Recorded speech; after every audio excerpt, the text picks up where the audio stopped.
नमस्ते दोस्तों।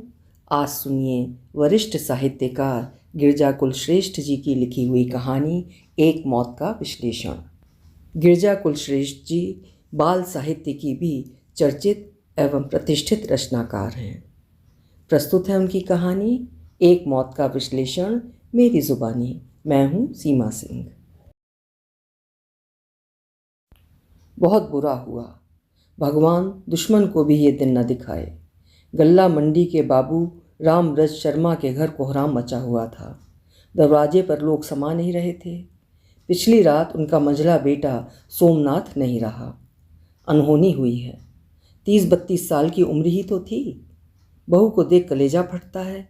सुंदर सुशील, किसी ने उसकी आवाज़ तक नहीं सुनी। उस पर कैसा वज्रपात हुआ है। अरे, इससे बड़ा वज्रपात और क्या होगा कि बूढ़े बाप को जवान बेटे की अर्थी देखनी पड़े। हर किसी की जुबान से बार बार यही निकल रहा था।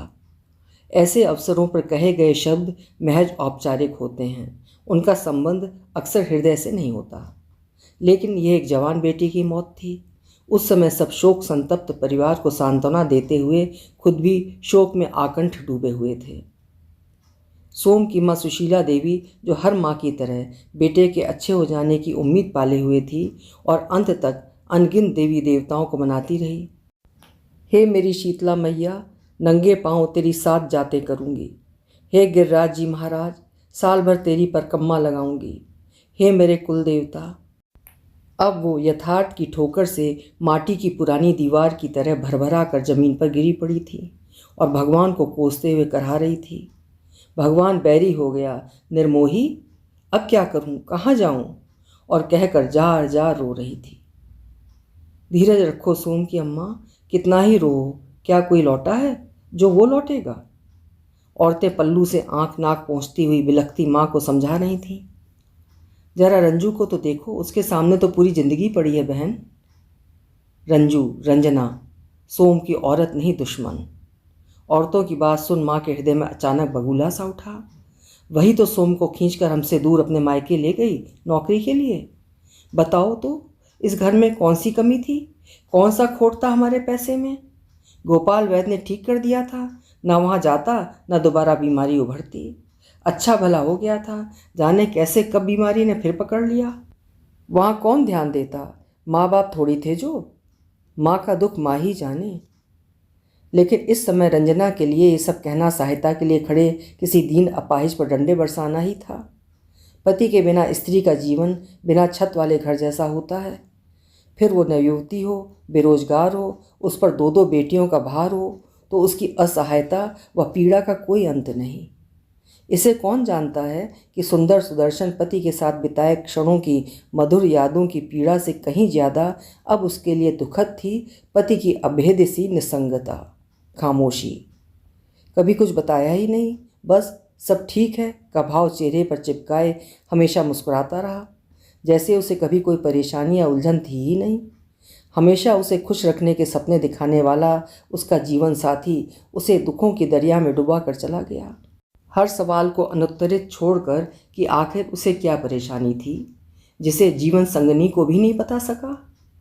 क्या पत्नी केवल गहनों कपड़ों या दैहिक जरूरतों की ही भूखी होती है। परेशानियों व उलझनों में क्या वो पति को छोड़ देती है। सोम का मन उसके लिए सदा से ही ताला लगा एक अंधेरा कमरा रहा, जिसे रंजना कभी खोलकर नहीं देख पाई। उसकी दुनिया उजड़ गई है, दुनिया जो ठीक से बस भी नहीं पाई थी अभी। बाबू रामरज की हालत तो बीच रास्ते में ही सब कुछ उल्टा बैठे यात्री की हो गई थी। वो फटी फटी आंखों से कभी बनती हुई अर्थी को देख रहे थे और कभी सुलगते उपलों से उठते हुए धुआं को। विश्वास ही नहीं होता था कि उनसे आधा फुट ऊंचा सलोना सोमनाथ सचमुच ही उन्हें छोड़कर चला गया है। लोग कह रहे हैं कि पीलिया निगल गया सोम को, पर रामरज बाबू को यकीन नहीं होता। भला पीलिया भी कोई ऐसी बीमारी होती है जो जान ही ले जाए। आंखें और नाखून पीले हो जाना, पेशाब पीली आना, भूख कम लगना, ये सारे लक्षण तो आम होते हैं और उन्हें मिटाने के साधारण से उपाय, चक्की वाले बाबा से गंडा ताबीज बंधवा लो, मंगल शनिचर झाड़ फूक करवा लो, बस। और हाँ, घी तेल मिर्च मसाले से ज़रूर परहेज करो। बिना बघारी मूंग की दाल, उबली लौकी तुरई खाओ, मूली, गन्ना, फलों का रस और जितना हो सके ग्लूकोज पिलाओ। तमाम लोगों को ठीक होते देखा है। पीलिया ऐसे भाग जाता है जैसे आग की झड़प से ततैया। खुद गोपाल वैद्य ने भी तो यही कहा कि ऐसी कोई खतरे वाली बात नहीं है। सुशीला देवी ने इन उपायों में कोई कसर नहीं छोड़ी थी। घर में कटहल, करेला, पनीर पकौड़ा, पूरी, पराठे आदि व्यंजन पूरी तरह प्रतिबंधित हो गए थे। सब्जी के नाम बस उबली लौकी, तुरई होती जिसे सब लोग खाते थे।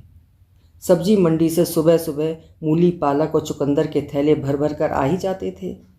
15 दिन बाद हीमोग्लोबिन नापते हुए डॉक्टर ने भी कहा था, अमेजिंग, पीलिया से कहीं कोई मरता है क्या? फिर क्या हो गया मेरे लाल को कि हमें यूँ तड़फने छोड़ गया? सब कर्मों का खेल है। अंत में यही एक निष्कर्ष शेष रहता है, वरना बीमारी लौट कर क्यों आती? जब रामपुर से आया था तब उसे पीलिया ने फिर से बुरी तरह जकड़ लिया था। आंखें कनेर के फूल सी पीली हो गई थीं। सारा बदन हल्दी मिले बेसन सा हो गया था। बनियाएं रातों रात पीली होने लगी थी। पेट गुब्बारे की तरह फूल गया था। पांव रुई भरे गुड्डे जैसे हो गए थे और हाथ सूखे टटेरे जैसे। भूख तो लगभग खत्म ही हो गई थी। मोहित उसे डॉक्टर आहूजा के यहाँ ले गया। डॉक्टर ने आंखें देखी, पेट पीठ देखी, छाती ठोक कर बजाई, फूला हुआ पेट देखा, अल्ट्रासाउंड कराया और मोहित को अलग ले जाकर कहा, आपने बहुत देर कर दी बेटा, लीवर काफ़ी ख़राब हो चुका है। अब कोई कोशिश कामयाब होगी इसका चांस 5% भी नहीं है। पर कहते हैं कि आशा से आकाश थमा है। बेटे के ठीक होने के उस 1-2% चांस को 2 माह से अपनी ओर रबर की तरह खींचते रहे। मन के साथ साथ रामरथ जी अपने बैंक बैलेंस की ताकत भी काफ़ी कुछ खो चुके थे। सूरज हर सुबह सुस्त और सहमा हुआ सा और आशंकाओं के अंधेरे में लिपटा हुआ निकलता था। अंतिम 15 दिन तो हर शाम भय से कांपती हुई उतरती थी और रात जैसे लंबी अंधेरी सुरंग का सफ़र हो जाती थी। सोम की हर सांस के साथ आतंक से थर्राती हुई। आखिरी 3 दिन तो बहुत ही कष्ट के थे। पूरा बदन हवा भरे खिलौने सा फूल गया था। आंखें कौड़ी की तरह बाहर निकल आई थीं। सांस पेट में नहीं बनती थी। बेचैनी के मारे उलट गए तिलचट्टे की तरह तड़फता रहा। डॉक्टर रुई जैसे बदन में सुई कोंचते रहे, फेफड़ों में ऑक्सीजन भरते रहे। सोम हर सांस पर आधा फुट उछल जाता था और एक क्षण ऐसा आया जब डॉक्टर ने हारे हुए खिलाड़ी की तरह कहा, ही इज़ नो मोर। उम्मीदें गर्म पानी डालने से तड़फ कर तितर बितर हुई चींटों के झुंड की तरह बिखर गईं। डोर हाथ से छूट गई। इनकम टैक्स ऑफिस में बड़ा रुतबा रखने वाले बड़े बाबू रामरज धम्म से ज़मीन पर गिर पड़े। कराहे, सोमनाथ, बैरी कमर तोड़ गया। बूढ़े पिता को सहारा देने के बजाय जवान बहू और 2 मासूम बेटियों का भार और कंधों पर डाल गया। दगा दुश्मनी और किसे कहते हैं? अंतिम संस्कार से लौटने तक रामरज का आंगन औरतों से खचाखच भरा रहा और जैसा कि होता है उस समय सबका ज्ञान और वैराग्य जाग जाता है। एक निसंगता भी कि जिंदगी क्या है, कर्मों का फल भुगतने के लिए। कोई किसी का नहीं। शरीर एक सराय है, जीवन पानी का बुलबुला है। देखो, कल तक जिस शरीर पर कोई खरोंच भी बर्दाश्त ना थी उसी को फूंक कर आ रहे हैं। ना घर तेरा ना घर मेरा, चिड़िया रैन बसेरा। उस रात मोहल्ला भर में लोग उस ताजी मौत की चर्चाएं करते रहे। चूक गए रामरज भैया, 2 साल कुछ होते हैं। मौत भला इतना वक्त किसी को देती है? झाड़ फूंक की जगह पहले ही इन्हें डॉक्टर को दिखाना था।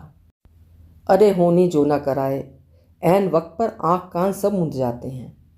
पर सच्ची हुआ बहुत बुरा। एक अच्छा भला लड़का हाथ से चला गया। अच्छा भला तो मत कहो महेश बाबू, एक पड़ोसी सज्जन बीच में बोल पड़े। काम धंधा कुछ करता नहीं था, उस पर अब नशे में टन्न भी रहने लगा था। पर शुरू से तो ऐसा नहीं था। रामपुर जाकर हालत ज़्यादा बिगड़ गई। ससुराल जाकर गलती कर दी। घर जवाई और देहरी का कुत्ता, दोनों की ही हालत क्या होती है। ये तो गलत बात है सोनी जी। आजकल कुत्तों की कदर इंसान से कहीं ज़्यादा होती है। गौतम ने बीच में ही सोनी को टोका तो धीरे से एक ठहाका बुलंद हुआ। उधर रामरथ जी के बंधु बांधव भतीजे की मौत के दुख से ज़्यादा मौत के कारणों का विश्लेषण कर रहे थे कि बहू का पांव शुभ नहीं रहा, कि वैसा होता तो ऐसा नहीं होता, कि आदमी कितना ही अपने आप में भूला रहे, पर समय कब बदले पता नहीं। भैया भाभी ने भी कम कपट नहीं रखा भाइयों से, पर जो भी हुआ नहीं होना चाहिए था, वगैरह वगैरह। लेकिन तमाम विमर्श के बाद भी एक शाश्वत प्रश्न अभी तक अंधेरे में ही था कि सोमनाथ जैसा सुंदर नौजवान कैसे देखते देखते मौत के गर्त में चला गया, जिंदगी से पलायन कर गया। आखिर क्यों से जिंदगी को पुराना बेकार खिलौना समझकर यूं ही फेंक दिया। डॉक्टर के बार बार चेतावनी देने पर भी उसने शराब पीना कम नहीं किया, बल्कि पहले से ज़्यादा लेने लगा था। लगातार उन चीज़ों को अपनाता रहा जो सेहत खराब करें। बीमारी को बुलाना और उसे पालते पोसते जाना आत्महत्या नहीं तो क्या है। लेकिन आत्महत्या के जितने भी मामले होते हैं, उनके पीछे प्रायः आर्थिक तंगी, बदनामी, साथी की बेवफाई, कोई गहरा आघात, तात्कालिक आवेश, मानसिक असंतुलन आदि कारण ही पाए जाते हैं। सोमनाथ के सामने ऐसा कोई संकट तो दिखता नहीं था। जो दिखता नहीं वो होता भी नहीं है। ये पूरा सच तो नहीं है सुनील भैया, मानो सोम ने मेरे कानों में कहा। हम सहपाठी तो नहीं थे, पर अच्छे दोस्त थे। स्कूल के दिनों में मेरा उसका साथ काफ़ी दिनों तक रहा था। मैं बहुत कुछ उसे समझता था। मुझे यकीन है कि अगर अपने बारे में वो खुद बताता तो कुछ इसी तरह अपनी बात कहता। हाँ सुनील, जो दिखाई देता है वो पूरा सच नहीं होता। हम लोग शरीर के अंत को ही मौत मानते हैं, पर कई बार ऐसा होता है कि जिंदा दिख रहा इंसान अंदर ही अंदर मर चुका होता है। मैं भी लगभग मर चुका था। अब तो वैसे भी मुझे खत्म होना ही था। ना होता तो मेरे परिजन, माँ, पापा, पत्नी, भाई मेरा मल मूत्र और वमन समेटते। मेरे लगभग निर्जीव हो चुके शरीर में दवाएं भरते हुए मुझे उठा लेने के लिए भगवान से मूक प्रार्थना जरूर करते। इसलिए ना चाहते हुए भी मैंने सबको अलविदा कहने के लिए खुद को तैयार कर लिया था। पत्नी की नज़र में निठल्ला रहकर, लोगों के ताने सुन सुनकर और माता पिता की मेहरबानियों पर परजीवी की तरह पलते रहने से तो मरना ही बेहतर था ना। परजीवी शब्द गलत है, तुम यही सोच रहे हो ना। माता पिता ने मेरे ऊपर कितना कुछ लुटा दिया, सिर्फ मेरी खुशी और कामयाबी के लिए। रजत और मोहित के बारे में सोचे बिना ही अपनी जमा पूंजी का एक बहुत बड़ा भाग, और मैं खुद के लिए परजीवी शब्द का इस्तेमाल कर रहा हूँ। देखा जाए तो गलत ही है, पर वास्तव में ये वो सच है जिसे दुनिया देखती है। कितनी अजीब बात है कि अक्सर हमें दो तरह के सचों के बीच जीना पड़ता है, हाथी के दांतों की तरह, एक खाने के, दूसरे दिखाने के। होना और दिखाना दो अलग सच्चाइयाँ। इससे याद आया कि अपने घर में होने व दिखाने को अपनाए रखने की प्रवृत्ति मैंने होश संभालते ही देखी थी। मम्मी के दादी व चाचा लोगों के साथ काफ़ी झगड़े होते रहते थे, पर जब कोई रिश्तेदार आता तो सबके बीच बड़ा स्नेह दिखाया जाता था। परीक्षा में भले ही मेरी सप्लीमेंट्री आती, लेकिन लोगों को बताया जाता कि मैं खूब अच्छे नंबर लेकर पास हुआ हूँ। इसका सबसे बड़ा प्रदर्शन प्रधान मौसा जी के आने पर होता था। रुकिए, आगे की कहानी बताने से पहले मौसा जी यानी प्रवीण कुमार प्रधान के बारे में कुछ बताना प्रासंगिक है और ज़रूरी भी। मेरी इस कहानी में इनकी मुख्य भूमिका तो नहीं है, पर अतिरिक्त भूमिका में भी उनका प्रभाव उतना ही है जितना किसी कहानी में देशकाल और संवाद का होता है। ये मम्मी के दूर के रिश्ते के बहनोई हैं। कद के ऊंचे और शानदार दिखने वाले मौसा जी राज्य मंत्रालय में बड़े अधिकारी थे। उनके दो बेटे हैं, सलील भैया जो बैंक अधिकारी हैं और मुकुल भैया रेलवे में। दोनों भाभियां और गार्गी मौसी जो मम्मी से 2-3 साल बड़ी थीं, मम्मी से ज़्यादा सुंदर और रौबीली। कुल मिलाकर उनका छोटा सजा संवरा परिवार है। सब लोग सांचों में ढले हुए से एकदम फिट, अप टू डेट। मौसा जी पहले भोपाल में थे, रिटायर होने के बाद यहाँ आकर बस गए। यहाँ अनुपम नगर में उनकी शानदार कोठी है। कोठी से लगा बड़ा गार्डन, एक बड़ी शानदार कार, कीमती कपड़े, रहन सहन, मान सम्मान और वो सब कुछ है जो एक बड़े आदमी के लिए ज़रूरी होता है। इसके अलावा मौसा जी का सामाजिक दायरा काफ़ी बड़ा है। हर बड़े अधिकारी तक उनकी पहुंच है। बड़े और पहुंच वाले लोगों से संपर्क बनाने के लिए पापा और मम्मी हमेशा ही खासे उत्सुक और प्रयासरत रहे हैं। मम्मी में बहुत सारी ऐसी बातें हैं जो परिवार की दूसरी औरतों में नहीं हैं, जैसे प्रभावशाली व्यक्तित्व, किसी को भी निरुत्तर कर देने वाली वाक्पटुता, जोश जुझारूपन, उत्साह, दावतों की बढ़िया व्यवस्था, शानदार मेहमान नवाजी, जिसे वे मानती हैं कि ये दिखाना ज़रूरी होता है। वे बहुत शानदार स्वागत और दावत करती हैं। फिर वे तो मम्मी के रिश्तेदार हैं, उस पर बड़े आदमी, उनसे संपर्क बनाना तो एक ज़रूरत भी थी। मैंने जो दिखावे की बात की थी, मौसा जी से संपर्क बढ़ने के साथ वो बहुत ज़्यादा बढ़ गया था।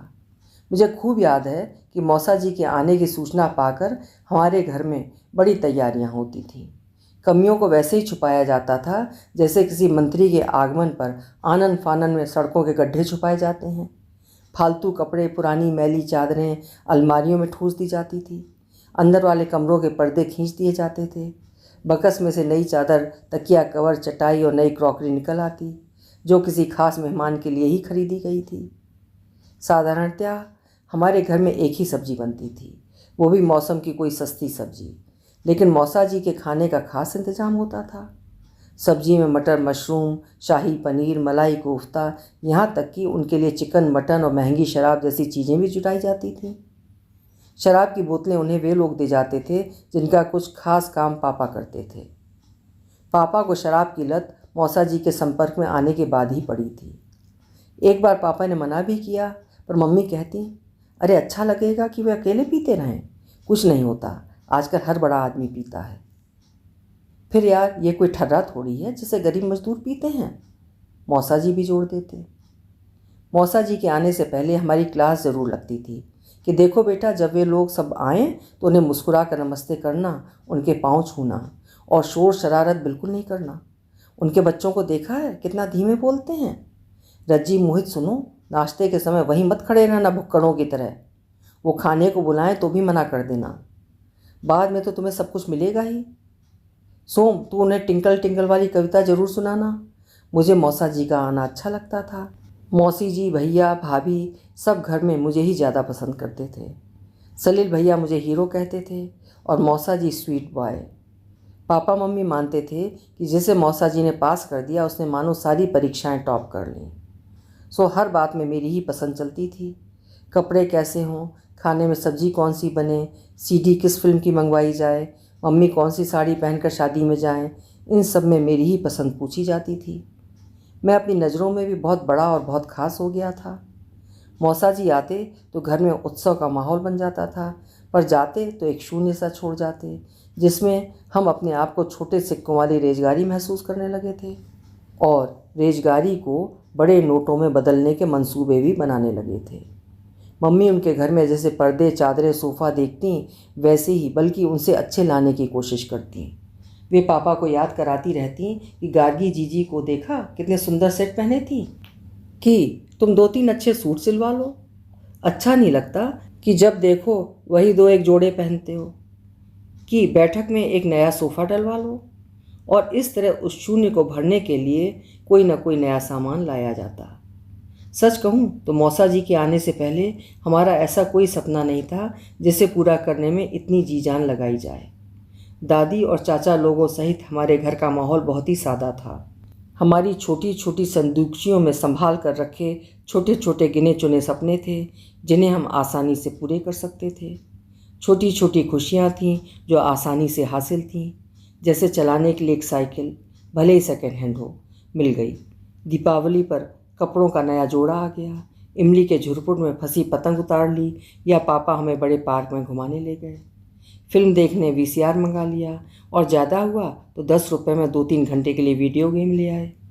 लेकिन होने व दिखाने का फ़र्क जैसे जैसे बढ़ता गया, हमारे छोटे से घर में अरमानों और सपनों की कतारें लग गईं।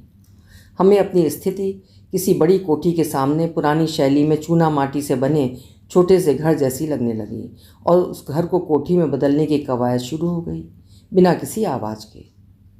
होने व दिखने के अंतर को समझे बिना ही हम सब सीख रहे थे कि पैसा और चमक दमक का होना जीवन में कितना ज़रूरी है, फिर चाहे जैसे भी वो आए।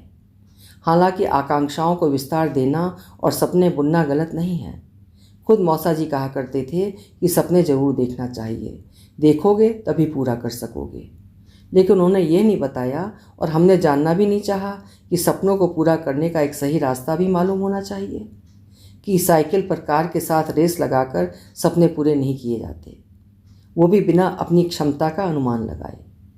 ये समझे बिना कि यथार्थ और सपनों के बीच एक लंबा और श्रम साध्य मार्ग होता है, जिसे तय करने के लिए मार्ग की सही जानकारी, संकल्प और अनवरत चलते रहने की जरूरत ही सबसे जरूरी होती है। हमारी इस समझ के लिए मौसा जी को जिम्मेदार हरगिज़ नहीं माना जा सकता, लेकिन इससे इनकार भी नहीं किया जा सकता कि उनके संपर्क का प्रभाव हमारे ऊपर वैसा ही हो रहा था जैसा एकता कपूर टाइप टीवी सीरियलों का कस्बाई निम्न मध्यम परिवारों के लड़के लड़कियों पर हो रहा है। मुझे अब साफ महसूस हो रहा है कि किसी को भी दो तरह के लोगों के संपर्क से बचना चाहिए। एक, जिनके सामने हमें श्रेष्ठता का अनुभव होता है, और दूसरे जिनके सामने हीनता और निम्नता का। वास्तव में आप सबसे ज़्यादा कंगाल तब होते हैं जब आपके पास अपने विचार, दृष्टिकोण और अपने मौलिक सपने ना हों, खुद की बोई उगाई खुशियाँ ना हों और वैसी खुशियों की ललक और कोशिश ना हो। हमारे घर में एक अनकही सी खींचतान शुरू हो गई थी। जिंदगी हमारी थी, पर उसे जीना चाहते थे दूसरों की तरह, कथित बड़े लोगों की तरह। ये तो बहुत बाद में जाना कि ऐसी खींचतान से पैरों के नीचे से ज़मीन खिसक जाती है और पता भी नहीं चल पाता। जब हमारा ध्यान सिर्फ उड़ानों पर होता है, तब पैरों के नीचे से ज़मीन छूटने लगती है। मैं बिना पंखों की ऐसी ही उड़ानों का एक भयावह परिणाम हूँ। मैं पापा मम्मी का सबसे प्यारा बेटा, उनकी अपेक्षाओं का केंद्र। मुझे लेकर ही आगे बढ़ने और ज़िंदगी को ऊंचाइयों पर ले जाने के ख्वाब देखे जाते थे। मुझसे बड़े भैया रजत प्राइमरी से आगे नहीं पढ़ पाए और मोहित छोटा भी था और कुछ कम अकल भी। रमा मेरी इकलौती बहन तो इस गिनती में थी ही नहीं। हमारे घर में लड़कियों को हमेशा से ही पराया धन माना जाता रहा है। केवल मैं था जिस पर उम्मीदों का दबाव था, स्मार्ट और सफल होने का दबाव था। लेकिन सफलताएं क्या केवल सोचने और दूसरों की तरह सोचने से मिल जाती हैं? जिस ज़मीन पर खड़ा रहकर उन अपेक्षाओं को पूरी करने का पाठ सीखता, वो ज़मीन बड़ी ही दलदलीय थी।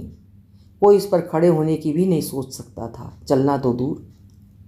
बहुत छुटपन से ही मैं धरातल से दूर जिन नाजुक हवाओं में पल रहा था, वहाँ कुछ था ही नहीं मेरे करने के लिए। बाहर के काम पापा करते थे, घर में मम्मी और रमा पूरे घर की सफाई करती थी। लड़की थी ना। पापा ने हमें सड़क क्या मोहल्ले की जानी पहचानी गलियों तक में जाने की मनाही कर रखी थी। मुझे कई सालों तक नहीं मालूम था कि मम्मी के बालों की मेहंदी किस दुकान से आती है या डॉक्टर गौतम अंकल का क्लिनिक कौन सी गली में है। संघर्ष और मेहनत से कभी परिचय हुआ ही नहीं मेरा। पढ़ने का कोई दबाव नहीं था। आसपास के स्कूलों में पापा की खासी जान पहचान थी। बिना कुछ ज़्यादा हाथ पाँव मारे हायर सेकेंडरी परीक्षा पास कर ली। एक बार एक सर ने पापा से कहा था कि बाबू रामरथ जी, बच्चों की पढ़ाई पर ज़रा ध्यान दीजिए, कुछ कमज़ोर हैं। पापा ने कहा, अरे मास्टर साहब ठीक है, जितना पढ़ लें, नहीं तो मैं इतना तो कमा कर दे ही जाऊंगा कि मेरे बच्चे ब्याज से ही मज़े में दाल रोटी खाते रहें। अगर नौकरी भी करानी होगी तो बहुत बड़े बड़े लोग आए दिन मिलते रहते हैं, किसी भी फैक्ट्री मालिक से कह दूंगा तो वो ना नहीं कर सकेगा। ऐसे समर्थ और बच्चों की इतनी चिंता करने वाले पापा के होते मुझे कुछ सोचने की ज़रूरत ही कहाँ थी। आगे ज़रूरत पड़ भी सकती है, ऐसा मैंने या किसी ने सोचा ही नहीं। बीए पास करना कोई मुश्किल नहीं था। हमारे यहाँ पढ़ाई और परीक्षा का हाल ये है कि चुटकी में आ जाने वाली सीरीज़ को एक रात पढ़ लो और पास हो जाओ। मैं भी ग्रेजुएट हो गया। घर में सबसे पढ़ा लिखा होने का एहसास अलग ही था। और तभी एक विशेष घटना घटी, वो ये कि मेरा विवाह हो गया। ऐसा नहीं है कि घर में ये पहला विवाह था। हमारे परिवार में जैसे भी हो, संतान की शादी कर देना सबसे ज़रूरी और लगभग अंतिम जिम्मेदारी मानी जाती रही है, चाहे लड़का उस लायक हो ना हो। मेरी दादी ये दुख लेकर मरी कि उनके सामने एक चाचा की शादी नहीं हो पाई। हालांकि चाचा ठीक से बोल भी नहीं पाते थे और पढ़ाई 5वीं तक मुश्किल से की थी। कोई काम भी नहीं था। बाद में वे किसी गंभीर बीमारी के कारण चल बसे थे, वरना पापा उनकी भी शादी करा ही देते किसी तरह। वाक्पटुता और व्यवहार कुशलता में मेरे पापा का कोई मुकाबला नहीं। उनकी मेहमान नवाजी से लोग प्रभावित हुए बिना नहीं रह सकते। मम्मी बताती हैं कि पापा के इसी व्यवहार के कारण सभी चाचा लोगों की शादियां हो सकी थीं। उस समय जब हम लोगों का अपना घर भी नहीं था, पापा के अलावा सब लोग ब्रेड या अखबार बांटने जैसे कामों से 100-200 रुपये कमाकर सर्विस वाले होने का एहसास पाले हुए थे। ये पापा का ही कमाल था कि छोटे से कमरे में सबके रिश्ते तय हुए। शानदार जलपान के साथ अपनी दिलचस्प बातों और शेर व शायरियों से आगंतुक को ऐसा लुभाते थे कि वह बिना हाँ किए उठ ही नहीं पाता था। शादी के बाद तो सारा दारोमदार उनकी लड़की पर ही होता। जैसे भी हो संभाले अपना घर वर। 4 साल पहले बेरोजगार रजत भैया का विवाह पापा के इसी कौशल के कारण ही तो हुआ, और सच कहूँ तो मेरा विवाह भी। हालांकि मेरे विवाह तक हालात काफ़ी बदल गए थे। लड़की वालों से कुछ ज़्यादा नहीं छुपाना पड़ा था। हमारा अपना बढ़िया मकान था, मैं बीए पास नौजवान था, सुंदर हृष्ट पुष्ट। सभी मानते थे कि शादी नहीं, अच्छी शादी के लिए इतना होना बहुत है। एक निम्न मध्यम वर्गीय अच्छी शादी का मतलब तो आप जानते ही होंगे। रंगीन टीवी, फ्रिज, अलमारी, वॉशिंग मशीन, गाड़ी, 4 व्हीलर नहीं तो कम से कम बाइक, जेवर, बारात का अच्छा स्वागत के साथ इतनी नगद राशि कि वर पक्ष के खर्च की आपूर्ति के अलावा कुछ राशि बच भी जाए, और इन सब के साथ सुंदर सुशील निर्दोष लड़की। तब आप मान सकते हैं कि मेरी शादी एक अच्छी शादी थी, परिवार में हुई अब तक की सबसे अच्छी शादी। हमारे घर के इतिहास में कभी कोई हनीमून नहीं गया था, पर मैंने रंजना के साथ कश्मीर की वादियों में खूबसूरत 8 दिन बिताए। मेरे लिए ये एक बड़ी उपलब्धि थी। सजी संवरी सुंदर पत्नी हर समय मीठी मुस्कान से स्वागत करे, किसी भी मांग को पूरी करने तत्पर रहे। एक पति की इससे बड़ी उपलब्धि और क्या होगी। सभी परिजन रंजना से खुश थे। सबसे बड़ी बात कि मम्मी खुश थीं। मेरे दिन तो जैसे पंख लगाकर उड़ ही चले थे। इससे आगे मुझे सोचने की ज़रूरत ही नहीं पड़ी थी तब तक। पर खुशियाँ तितली जैसी होती हैं, एक जगह रहती ही कहाँ हैं। कुछ ही समय बीता कि उड़ानों में एक छोटे से कीड़े ने बाधा डाली। आपने कितने दिन की छुट्टी ली है? ऑफिस कब से जाना है? रंजना ने एक दिन मेरी शर्ट में बटन लगाते हुए पूछ ही लिया। ऑफिस? जॉब? मेरा दिमाग घूम गया। पापा ने रिश्ता तय करते समय ज़रूर मेरी कोई शानदार नौकरी बताई होगी, पर सच तो यही था कि मैं बेरोजगार था। दरअसल किसी रोजगार के लिए न मेरे मन में उत्सुकता थी और न ही पापा को इसकी फिक्र। फिर किसी चाची ने चाचा लोगों से कभी नौकरी संबंधी सवाल नहीं किए। दरअसल हमारे परिवार में पत्नी को पति की नौकरी और वेतन के बारे में जानने का हक कभी किसी ने नहीं दिया था। पति जो भी कमाए लाकर माँ को दे दे, या ना भी कमाए और पापा के वेतन से माँ ही घर चलाए। पत्नी तो बस खाना पकाकर सबको खिलाए, फिर खुद खाए और बर्तन धोकर दूसरे पत्नी धर्म निभाए। मम्मी का भी ये नियम सख्ती से चला आ रहा था घर में। एक बार भाभी ने रजत भैया से कुछ काम करने को क्या कह दिया, मम्मी ने उन्हें आड़े हाथों लिया। क्यों री सीमा, तुझे क्या पड़ी है कौन कहाँ क्या करता है कि नहीं करता? तुझे तो कोई कमी नहीं है ना? मम्मी को जरा भी पसंद नहीं कि उनके बेटे से कोई भी ऐसे वैसे सवाल करे।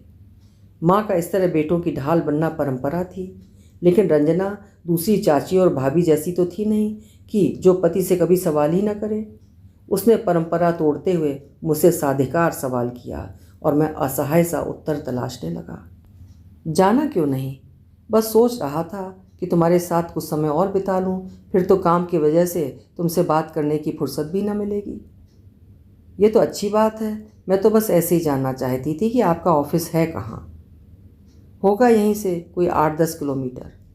कौन सी कंपनी में? हद हो गई, रंजना को ये भी जानना है। कोई बात नहीं, कई जगह नौकरी के लिए ट्राई तो किया ही था, मिली नहीं ये अलग बात है। 1-2 जगह मिली भी, पर पापा ने मना कर दिया। कहा भला इनकम टैक्स डिपार्टमेंट के बड़े बाबू रामरज शर्मा, जिसके सामने बड़े बड़े लोग हाथ बांधे खड़े रहते हैं, का ग्रेजुएट बेटा 2-4 हज़ार रुपये की नौकरी करेगा? हाँ, कंपनियों फैक्ट्रियों के नाम मुझे याद थे तो तपाक से बता दिया। जेके टायर्स में। मैंने कह तो दिया, पर नहीं मालूम था कि रंजना तहकीकात पर उतर आएगी। खुश होकर बोली, अरे कंपनी तो बढ़िया है, वहाँ आप किस पोस्ट पर हैं? ओहो, पोस्ट भी? ऐसे सवालों से तो कभी सामना ही नहीं हुआ था मेरा कि उत्तर देता। ऐसे में पापा का एक तरीका अपनाया जिसे वे मम्मी को चुप कराने के लिए अपनाते थे। मैं झल्ला कर बोला, भरोसा नहीं है तो कभी खुद आकर पूरी छानबीन कर लेना। रंजना संकोच के साथ बोली, सॉरी, मुझे मालूम नहीं था कि यूँ बुरा मान जाओगे। इतना संदेह करोगी तो बुरा लगेगा ही ना। फिर वो सिर झुकाकर चली गई। मैंने पल भर को चैन की सांस ली, पर वास्तव में चैन तो मेरा अब ख़त्म होने वाला था। अब जेके फैक्ट्री में काम करने वाला मैं एक बड़ा और जिम्मेदार कर्मचारी घर कैसे बैठा रह सकता था? उसे इतनी छुट्टियां भी क्यों मिलेंगी? ये कई सवाल थे जो मुझे रोज़ सुबह टिफ़िन बनवाकर घर से जाने को मजबूर करने लगे थे। मैं दिन भर कहीं समय बिताता और शाम को ऑफिस से आने की थकान दिखाता। रंजना मेरी सेवा में जुट जाती और मैं शर्म की बौछारों से माटी के घरौंदे को बचाने की कोशिशें करता रहता। कभी उसे फिल्म दिखाकर, कभी फूलबाग चौपाटी पर आलू टिक्की खिलाकर। मम्मी से इतना खर्च तो मुझे बिना मांगे ही मिल जाता था। सच कहूँ तो मैं सोमनाथ और वो झूठ कपट के साथ जीने वाला सोमनाथ एक बिल्कुल नहीं थे। मैं बड़ा सरल और भावुक इंसान था। झूठ बोलने में तकलीफ़ होती थी, लेकिन मैं रंजना को निराश नहीं करना चाहता था। उसका मुझ पर जो विश्वास था उसे तोड़ने का साहस मुझ में नहीं था। सच कैसे कहता? इस बीच एक नन्ही सी परी ने आकर मुझे पिता का खिताब भी दे दिया। दादी कहती थीं कि लड़की के जन्म से पिता के कंधे झुक जाते हैं, लेकिन मेरे कंधे मेरी बच्ची नहीं, मेरी बेरोजगारी झुकाने लगी थी। मेरे रोम रोम से चिपके सपने अब मुझे कचोटने लगे थे।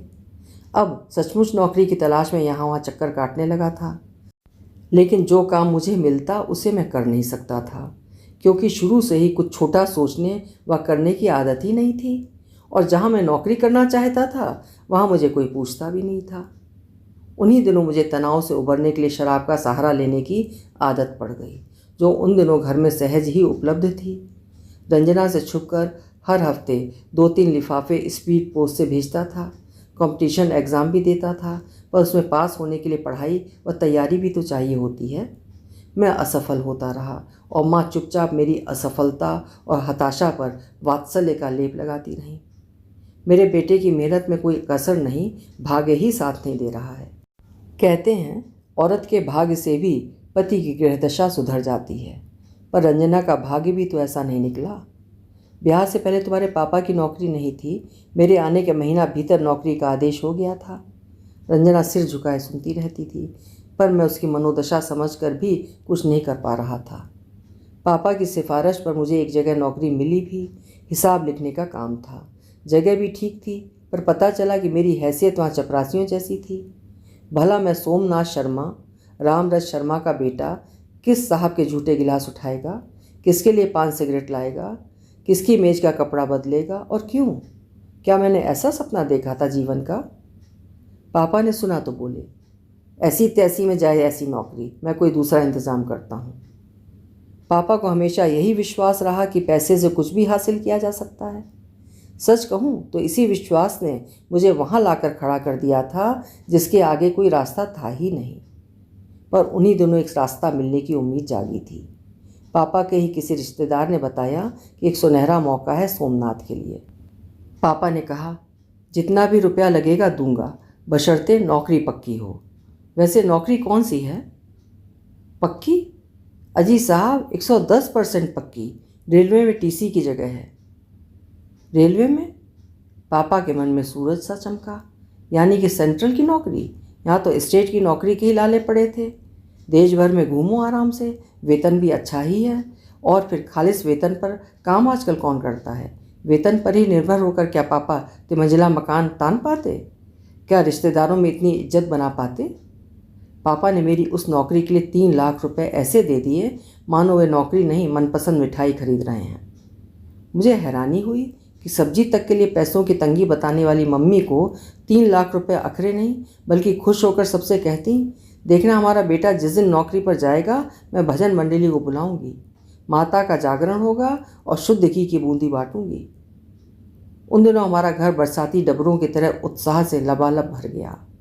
मम्मी हर दुख को पूरी तरह जीती हैं, उसी तरह खुशी का भी खुले मन से स्वागत करती हैं। हाँ, वे नहीं देखती कि दुख या चिंता का कारण कितना उथला है या खुशी का आधार कितना खोखला। वो आधार सचमुच खोखला था। किसी ने इस रिश्वत कांड को थाने तक पहुंचा दिया। पापा ने अपने आप को तो किसी तरह बचाए रखा, पर हमारा सारा पैसा जैसे गटर में बह गया। मम्मी ने उन अनजाने दुश्मनों को भी जी भर कोसते हुए कहा, लोगों को दूसरे की चढ़ती बेल नहीं सुहाती, मनों का नाश हो। इधर स्थितियां कई स्तरों पर बदलने लगीं। पापा के रिटायरमेंट का समय नज़दीक आता जा रहा था। रजत भैया कुछ करते नहीं थे। दरअसल उनके पास कोई सर्टिफिकेट या योग्यता तो थी नहीं, और छोटे मोटे और मजदूरी जैसे काम पापा की इज्जत के खिलाफ थे। भाभी, उनके 2 बच्चे हम 3 और पापा, मम्मी और मोहित, इतने लोगों के बीच कमाने वाला एक।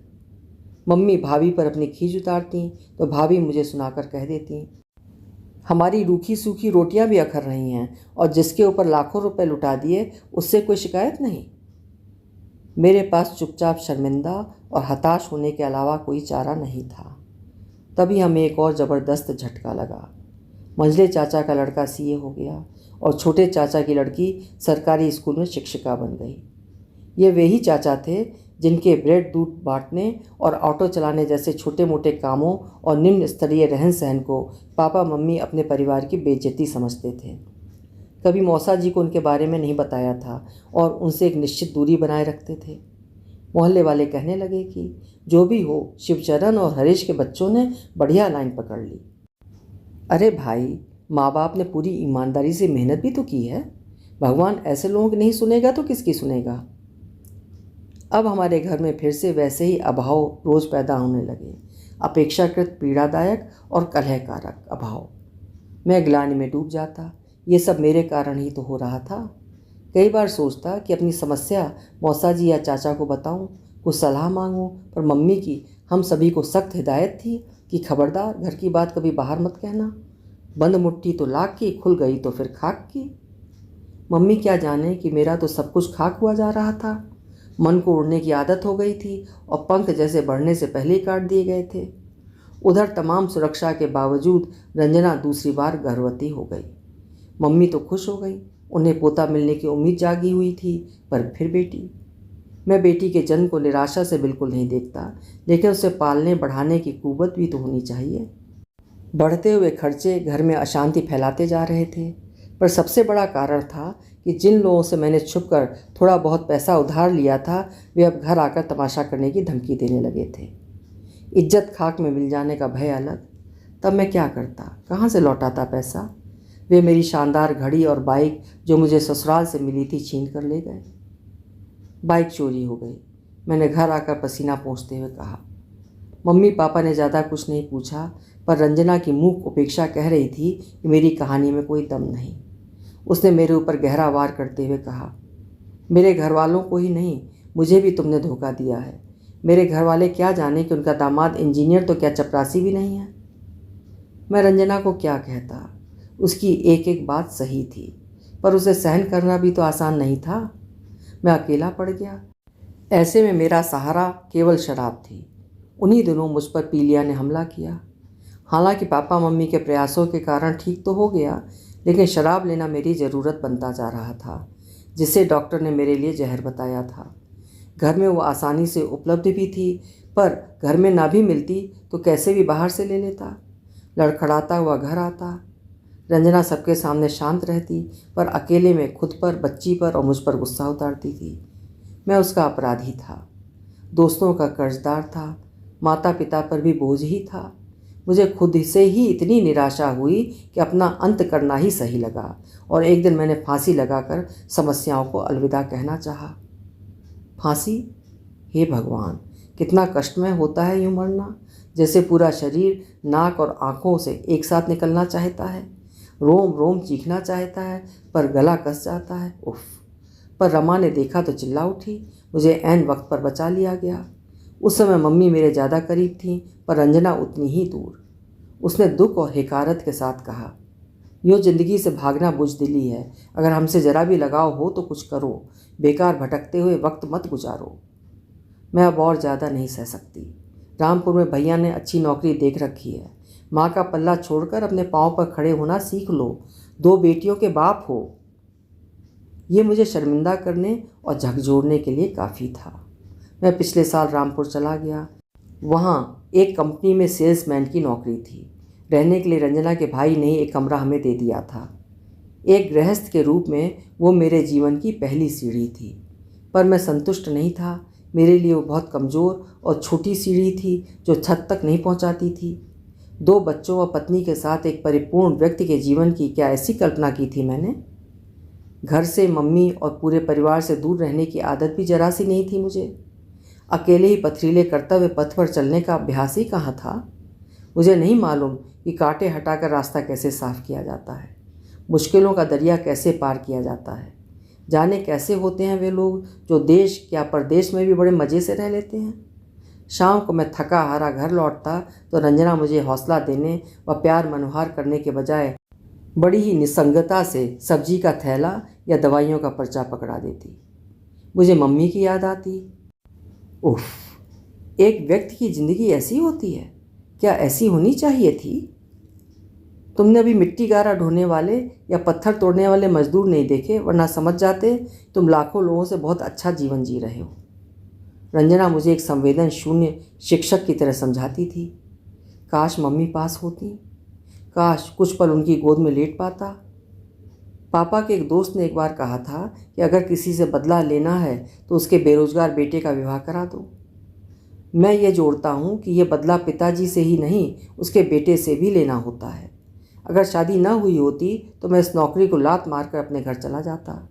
मम्मी पापा के बिना मैं बहुत अकेला हो गया। रंजना मम्मी के नाम से चिढ़ने लगी थी, इसलिए नहीं कि यह सास के लिए बहू की एक परंपरागत वितृष्णा थी, बल्कि उसका मानना था कि मम्मी ने ही मेरी ज़िंदगी बर्बाद की है, मुझे कुछ बनना और अपने पैरों पर खड़ा होना सीखने ही नहीं दिया। अब मुझे मम्मी से मुक्त होकर जीने की आदत डालनी होगी। रंजना की ऐसी बातें मुझे दुख पहुंचाती। अब मुझे वो एक पत्नी नहीं, एक अजनबी औरत नज़र आती थी जो कोई बैर निकालने का प्रण लेकर सामने खड़ी थी। ऐसी पत्नियां होती हैं जो सहानुभूति दिखाने की जगह ताने मारें, पर यह कहने का अधिकार मुझे नहीं था। रंजना, उसके भाइयों और माँ की नज़र में मैं केवल एक झूठा और निकम्मा इंसान था। ये मेरे लिए अजनबी चौराहे पर खड़े होने की स्थिति थी जहाँ मैं दूसरों को फर्राटे से गुजरते हुए देख रहा था, क्योंकि मुझे अपना रास्ता मालूम ही न था। एक पौधे को जैसे उखाड़ कर दूसरी जगह रोप दिया गया था, जहाँ जमने उसके लिए अनुकूल मिट्टी पानी तो था ही नहीं। वो मुरझा रहा था, जिसकी किसी को परवाह नहीं थी। वहाँ सब लोग मुझे ऐसे देखते थे जैसे कोई प्रसाद के लिए हाथ फैलाए हुए भिखारी को देखता है। मेरे लिए ज़िंदगी के प्याले का शरबत कड़वा हो गया था।